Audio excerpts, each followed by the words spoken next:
박찬대 최고위원의 발언이 있겠습니다. 일본 후쿠시마 원전 핵폐수 해양 투기가 사실상 초읽기에 들어갔습니다. 기시다 일본 총리가 어제 후쿠시마 제1원자력 발전소를 방문해 방류 설비를 시찰했습니다. 기시다 총리는 어업에 미치는 영향을 되도록 억제한다는 관점 등을 종합적으로 고려해 국가가 판단해야 할 최종 단계에 이르렀다고 말했다고 합니다. 일본 언론은 핵폐수 해양 투기 시점을 빠르면 이달 말로 예상하고 있습니다. 그런데도 우리 정부와 여당은 사실상 뒷짐지고 수수방관하고 있습니다. 국민의 건강과 생명, 수산업의 운명을 위협하는 일본의 핵폐수 해양 투기를 반대하기는커녕 일본은 미래지향적 파트너라는 아니란 소리나 하고 있습니다. 심지어 정부와 여당이 일본 측에 이양 방류할 거면 빨리 해달라는 입장을 전했다는 보도까지 나왔습니다. 도대체 어느 나라 정부이고 도대체 어느 나라 여당인지 모르겠습니다.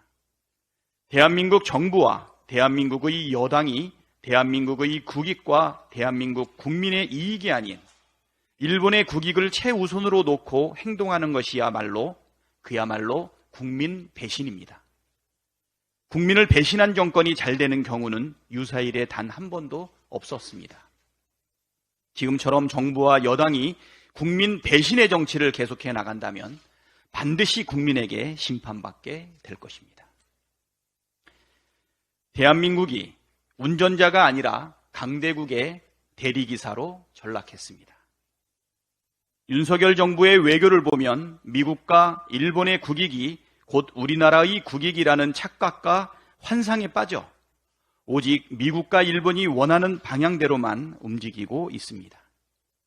대한민국의 국익과 일본의 국익, 미국의 국익이 엄연히 다른데도 운전대를 쥔 대리기사는 그런 사실을 전혀 인지하지 못한 채 오히려 자신이 운전을 잘하고 있다는 착각에 빠져 있습니다.